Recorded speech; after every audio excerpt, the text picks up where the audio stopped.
of course, if you don't campaign on a concept at all, meanwhile, Forever Canadian, the campaign on the stay side, on the Federalist side, hit the ground running. They've been putting out signs, doing events, dropping brochures, doing press conferences.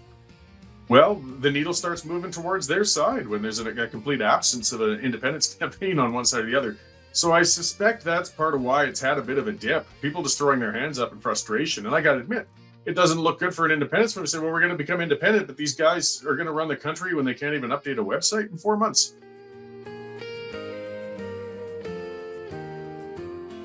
Hi, thanks for joining us. I'm Mike. This is TPL Media, tplmedia.ca. Subscribe wherever you're listening or watching.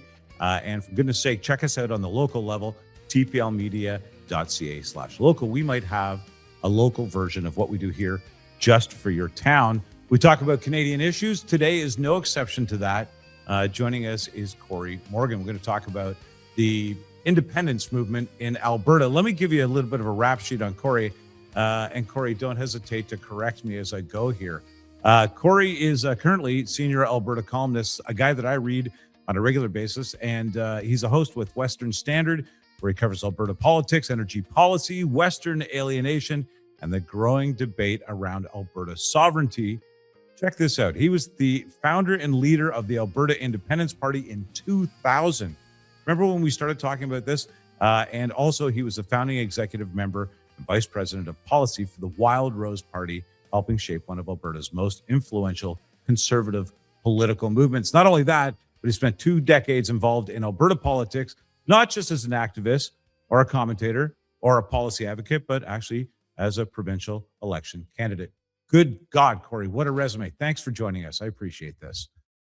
I really appreciate the invite. We're certainly in for some interesting times. It seems like it. Now, as I mentioned to you, I just got back from the West. I was in Medicine Hat and Calgary for a couple of days doing podcasts. And of course, one of the first things a guy from Ontario asked somebody in Alberta is, how's this separatist movement going? And we're often corrected right away saying independence movement. And I guess out of the gate, 6 months ago when I visited Alberta, this was all anybody was talking about, and it was building momentum. And kind of today, and I don't necessarily always buy into the polls, Cory, just so you know, but the public polling says that its support has kind of fallen sharply. Where are we right now with the movement? And kind of bring us up to speed, if you don't mind. Sure. As you said, it's been a big issue since the last federal election. It was really spiking for about 4 months when there was a petitioning process going on to try and initiate a referendum on independence. And people on the ground, there were 7,000 volunteers out petitioning, collecting signatures to try and get this referendum initiated. So it was quite an organization. It was in the news a lot, quite a presence on the ground from volunteers. And then at the point when the petition signatures were turned in, and this was quite something. I mean, you had to have a person's identification to sign, their name, their address, a physical thing. It's a big deal. They presented 301,000 signatures to Elections Alberta, and an injunction was dumped on them by the courts with a federally appointed judge who said, you didn't consult the Indigenous bands on this petition, so it's now null, void, garbage, and you've wasted your time. So that sort of really deflated a lot of the movement for a bit. Premier Smith, of course, was in a tough position. I think she wanted this to be citizens initiated rather than government. Most people felt, lawyers, there's some dispute on that, but if she tried to initiate an up-down question on a referendum, a basic one, yes or no, there would be a similar injunction immediately slapped on her, and we're just back to the starting gate. So as a compromise, she put in a very mushy question asking whether you want to stay in Canada or begin the process towards a referendum down the road, which seems to have succeeded in annoying everybody. So it was when you try to split the difference, you often lose. And she's being labeled a secessionist by everybody on the left who doesn't like her. She's being labeled as weak on Ottawa by all of the independence supporters that were a large part of her party. But either way, as far as all that goes, most people are starting towards a campaign for this referendum on October 19th to at least to have a moral victory, if they could, out of it. The support has dropped, I think, partially because the campaign disappeared. the largest proponent to the whole thing was the Alberta Prosperity Project, and then it was turned themselves into Stay Free Alberta for the petitioning thing. A lot of electoral requirements and so on going on, and they've got some internal issues and problems going on.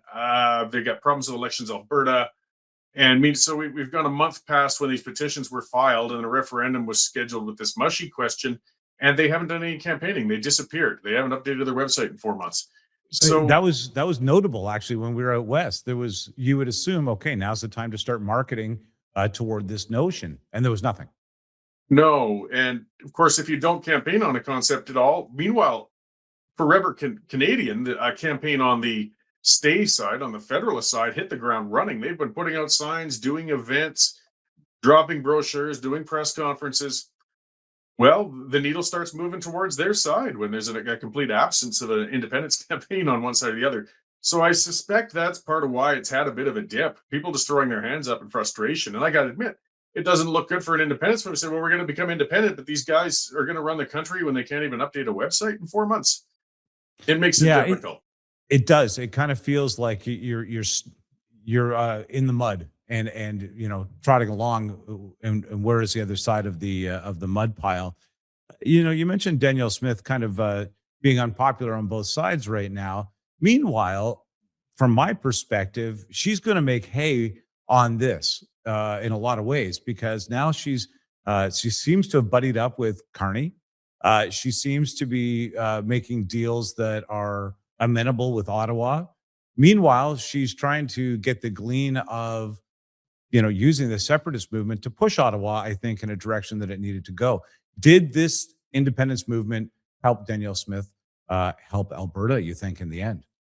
Well, I think that was kind of her hope. Like, I've never seen indications that she's an independent supporter, and she's been actually starting to campaign very heavily against independence because Yeah. she's been getting labeled as a secessionist, no matter how much she says it. That's what I mean. Is you got to pick a side because you're just going to get labeled from each side anyway.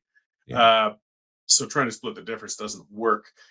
She's been doing the MOUs and agreements and meetings with Mark Carney for getting on towards a year now.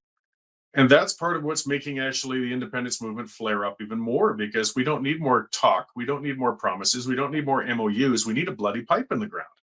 And despite her constantly saying, well, we've had this victory with that policy and that victory with that policy, he hasn't lifted the tanker ban and he hasn't lifted Bill C-69, which kills pipelines. So all of it's just talk if you don't get rid of those two things. And Carney could say in 30 seconds that he's going to lift those and he won't say it. So nobody really believes anything's going to come of this.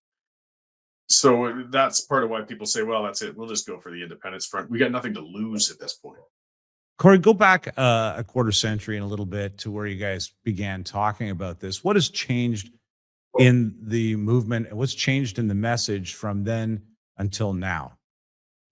The message hasn't changed much, and that's some of the frustration. I think that's why it's staying as solidly this time around. The last time, the thing that kept it really from taking off was just a hope that things would change eventually. We got to Stephen Harper and others, and maybe things would, could be repaired. Equalization, of course, has always been a big burr in Alberta's saddle. Yeah. Just the general feeling of respect from the East, not everybody, but a lot of the political leadership and so on, pension issues, and of course, attempts to develop our economy out here. Um, we're always just feeling like we're having to push the rock uphill. Why should we have to fight with the federal government all the time to develop our economy? Meanwhile, they bleed us through equalization and then subsidize central Canadian industries at the same time. This frustration has been going on for decades. It's sort of been going on since the National Energy Program in 1981.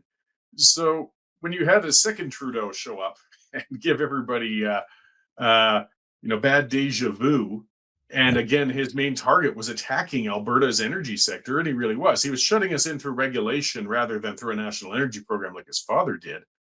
But it just ground our industries to a relative halt, at least for expansion, and just built a lot more animosity between Alberta and Ottawa. The questions are always the same: what can we do, with ourselves as a province without having Ottawa getting in the way? And nothing seems to work.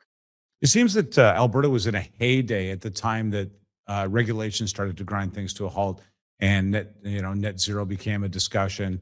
And in visiting, I'm an Ontario guy. I mentioned that to you, but over the last year, I've spent quite a bit of time specifically in Alberta. The leader of the opposition and a good angle on what the conservative parties are thinking in that realm. Uh, the one thing that I have noticed consistently in this discussion is that there is no real the same challenges are there. The Indigenous challenges are there. That Albertans are still tied to the price of a barrel of oil. Life is directly tied to that oil price, and how people can expand their lives and just live normally, and that it had such an impact so dramatically. Is one of the reasons that this movement became more than just an activist movement, I think. Absolutely. And I mean, we do get exhausted with riding the resource price roller coaster as it goes up and down. But there's where we get frustrated. We've had oil literally during the COVID period weirdly drop below $0 a barrel. We had periods where it hit $10 a barrel over the years. But the funny thing is, when those things happen, our projects shut down, we get in serious trouble. Real estate drops, unemployment spikes, the government budget goes in the hole. Yet somehow we still never qualify for equalization. We still pay out even when we're in the hole. We have not gotten a nickel in equalization in over 50 years. During some of the worst recessionary periods that hit Alberta. So how are we supposed to stabilize our economy? How is this federal system that supposedly is going to equalize things ever going to do so if we never qualify for it? Uh, Part of the Yeah. issue too is at least theoretically, and that could be, some of it's our own fault, economic diversity, trying to get more things going so we aren't so heavily reliant on oil and gas all the time. If we could develop our resources more fully to meet world demand and get the resource to market, that brings in a larger tax base. The government could cut local business taxes. That allows for more development of other more creative ideas within the province. It can become more of an entrepreneurial hub. But when we're stifled and can't expand our capacity, it sort of leaves us in a holding pattern. Yeah, it's very weird to have a fountain of gold behind you and say, forget that. Let's go grow cucumbers. And by the way, the government won't even give us the cucumber seeds to begin that with. That's It's it, pretty it's much it. it's a very strange scenario. Do you think that Alberta? Do you think the feds are headed towards some sort of equalization deal that makes more sense for Alberta? And if that's the case, does independence as a need fall away a little bit? If we saw any kind of solid changes and concessions, I could see it. You were talking earlier with some of the polling with the independents. I mean, it's been showing for the most part, even though there's dips, around 30% is sort of a core amount of people who are disenchanted enough that they're just ready to roll, they're ready to go. And of course, it's about 30% that would never leave under any circumstance. But there is a third in that mushy middle that's sitting there, and they can sort of lean either way. That's why there is so much hype over this. I think Federalists also realize that 30% can drop towards the independent side actually quite easy in the Brexit manner or so on as a campaign Mhm. unfolds. But it can also be deflated quickly if there could be some tangible changes, something people can see, not more talk. We're talking about pipeline. We want to see dirt move. We want to see iron go on the ground, not another piece of paper. It's enough.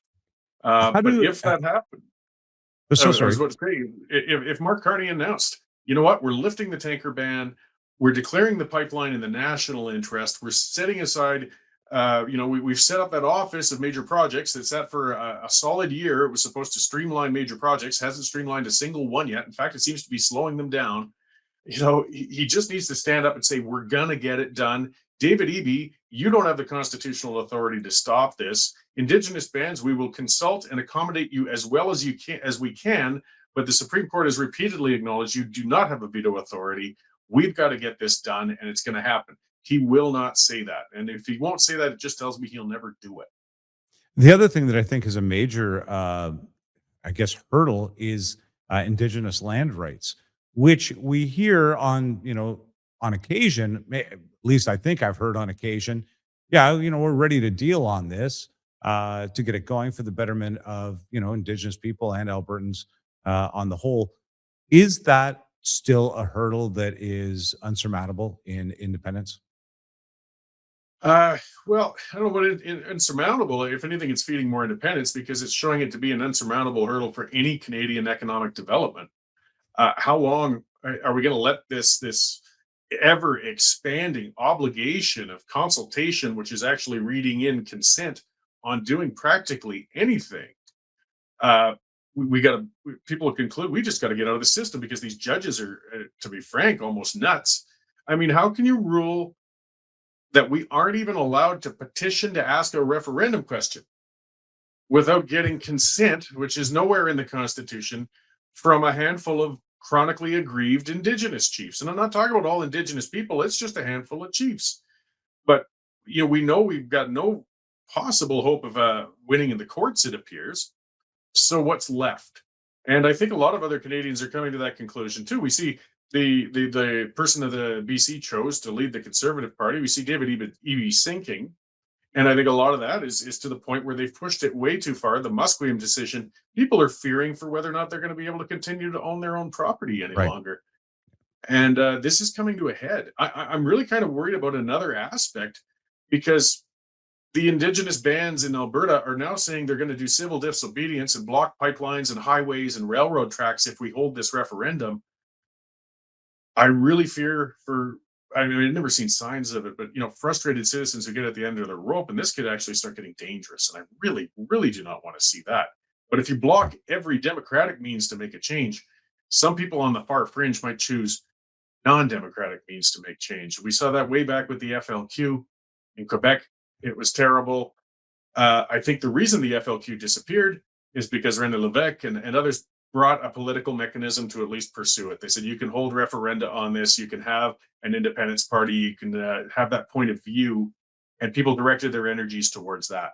But right now, the courts are shutting down every possible way to pursue independence in Alberta, and I fear that it might drive some people who are way over on the extreme to do something really stupid. And I really hope that's not the case.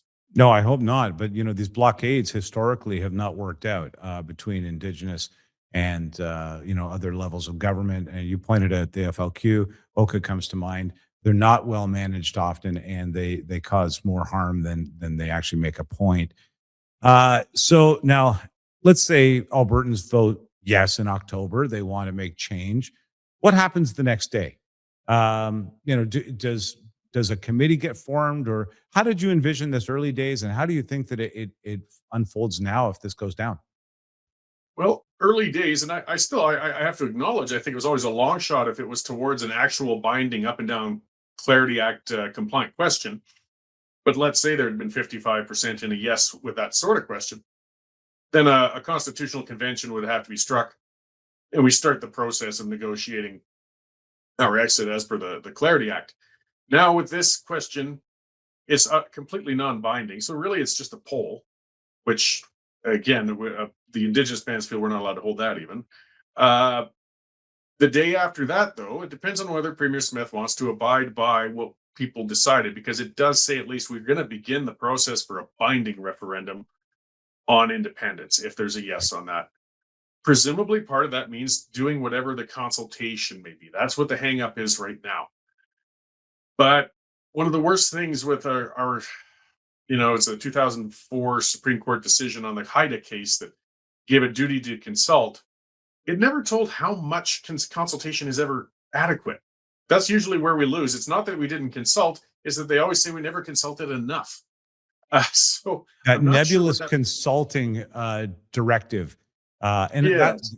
it's a very Canadian thing. I think you've just outlined it several times in this discussion, whether it's regulation or negotiation. We tend to make it as nebulous as possible so that nothing happens. Yes, and so presumably though the government would then, if they were following through, and people are getting a little cynical about whether or not Premier Smith actually would plan to in that case, but that's it remains to be seen. She would start the process, so that would mean working towards scheduling a binding referendum question, and doing whatever they feel, holding a bunch of public meetings, holding meetings with Indigenous chiefs, doing what we can to accommodate on the consultation aspect. And we would start working towards a binding referendum date, whenever that might be. Now, I've got to ask you this. I jotted this down yesterday when I was thinking about chatting with you. And by the way, once again, If you're just if you blip through, this is Cory Morgan I'm chatting with, and if somebody knows about separatism in Alberta, this is the guy. What do you think, Cory, is the single biggest mistake Ottawa could make in the next year? Once there's a referendum and we've got um, some sort of indication of where Albertans stand on this officially, I guess, in this poll. What do you think the biggest mistake Ottawa could make? That would turn this from a movement to a majority movement. Yeah, well, the biggest mistake would be to assume that the movement is gone, even if it lost the vote.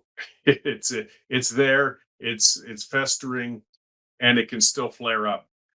The biggest symbolic issue currently, though there are many issues, whether it's firearms and rights and property rights and other things, is our energy sector. We just have felt that it's been unappreciated and it's been stifled. For them to keep ragging the puck and not allowing anything to happen, and that is the holdup. I mean, the world wants our oil. It's $100 oil. If they keep doing that, it will just grow and it will explode. Because again, as you said, you're sitting on this pile of gold and you got somebody locking the door, keeping you from selling it. We're not going to sit for that much longer. I see the trucks as I'm making my way through Alberta. There's crude oil going down, and then you see all these trains coming back with tanks on it from Billings, Montana, I believe, or somewhere down that area. And that's our processed fuel. It's a strange thing to think that we will sell at such a price and buy back at such a price. I get out of Alberta for 2 minutes into British Columbia, and I'm paying over $2 a liter for gas. We're not processing it here. That's something we could think about. We're not the entire ecosphere of business you need to be profitable and make the energy sector what it is in other parts of the world. Maybe I'm wrong, but it was a strange thing to see those 2-kilometer long trains making their way into the prairies with fuel that we just sent oil just south of the border to make into gas. Yeah, and if we could build a better environment, for that sort of thing, we would most definitely do it. But there hasn't been a new refinery approved in Alberta in decades. So you want to start that process again. Which company is going to invest the billions into this when we got a government that pulls the rug out from under their feet every time they try to do a major project? They're not going to touch us with a 10-foot pole because we're a terrible place to do business with. Crude oil, at least, always has a market. So if we can get it out of our borders, somebody will buy it. But the investment, obligation to start something as large as a refinery is just not something anybody will risk on now. And if only more people in Canada would understand how this hurts all Canadians. The Trans Mountain Pipeline expansion, which they made such a mess of and finally got done, but only through nationalizing it. They don't understand. Most of that goes down and goes into Seattle. And then it gets refined and sold back into lower mainland BC because BC won't approve a refinery either. And we sell our oil to the United States at a discount because we don't have any other customers. That's another thing people don't understand. We aren't getting world prices for our oil in Alberta because you only have a sole customer. So they kind of can, the only thing worse than having a monopoly with somebody supplying you with something is a monopoly on the customer side. So they kind of set the price. If we could get a coastal access deep water port to send crude oil out, the price differential for what we send to the United States would immediately change. Plus, we could expand our capacity, build that pipe, because Alberta has the third largest oil deposits on the planet. And those taxes, those jobs, everything, that benefits the entire country of Canada, not just Alberta. But here we are standing on our own 2 feet, or stepping on our own feet, stopping ourselves with every possible effort to expand any of this. And it's just madness, to be honest. That is the consistent thing, as I say, and I mentioned right away in the interview, as an Ontario guy, the first thing I ask people in Alberta is, where do you stand on separatism, and how does independence feel in your heart? It's a pretty standard reaction, much like yours. Well, you know what, the government doesn't really think we exist except to fill their pockets, and they're really not doing anything to make it easy for us to do. Very much the same discussion. But when I ask them, would you prefer to stay Canadian? The consistent answer is yes. I'll be honest with you. Just in the people, and that's incidental. And I will say this: I do hope Alberta remains part of Canada, because it is not just a source of resources. It's a source of our heritage here in Canada overall. And a major, it's we've got the Rockies. You have so much natural beauty, so many beautiful cities and towns. This is an iconic part of Canada. We can't even entertain losing. No, and I think, still that's part of the thing. That's why a lot of this movement is kind of mushy in the middle. People, they don't hate Canada in Alberta. It's not an anti-Canada movement. It's just more of a frustration to the point, well, we can't save this country, so we'll save our chunk of it if we can. Uh, Another area, though, is the political representation, and that adds to that futility. The Senate. I mean, Alberta has what, 6 senators? There's maritime provinces with a quarter of our population, and they have 10 each. We're so grossly underrepresented. The Supreme Court, the whole West gets 2 seats on the Supreme Court. One province alone in Quebec gets 3 of them. It just feels there's no ability to properly advocate for ourselves within the Federation as it sits right now. And we need to see some of these things repaired. Another aspect, it has been there is a lot of pride and national pride and things here, but we got to look at the campaign, you could almost call it, or the attitude that came out of the federal government for a long time, where we're constantly calling ourselves a genocidal country. We're tearing down statues of Sir John A. Macdonald. We've held the flags at half mast for 6 months over, the Kamloops, whatever that may be. This has been a country that's been telling ourselves for 10 years under Trudeau that we're supposed to stare at our shoes, not be proud of ourselves, not be proud of any of our historic figures who built this. That also undercuts any feelings among some Albertans to say, well, if this is really such a shameful, terrible nation, maybe it's time to break out of it and form one that we can be proud of. Interesting perspective, Cory. I can't deny that one on you. Listen, I do appreciate the time. I hope when we're out there next time we can do this in person. I'd love to get an update from you as we head into the summer and we start to visit the West Coast again. And I will tell you this: if by some stretch, some margin, this happens, I will miss Alberta, but I will also be applying for the job of ambassador to Alberta for Canada. So I hope that I'll get your vote behind that one because Sounds good. it sounds like it sounds like a great job, and it's a beautiful province. Cory, I appreciate your perspective on this. If there's something you think we should know, I hope that you'll be in touch, and we'll make sure that it gets out there. Have yourself a wonderful rest of your week. Great. Well, I appreciate the invitation and the conversation. Like I said, it's not a personal thing with us and what's out there. It's more us against the system.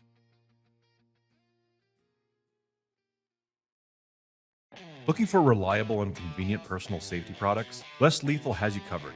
As Canada's only authorized Byrna distributor, we provide a range of products for recreation, protection, and security.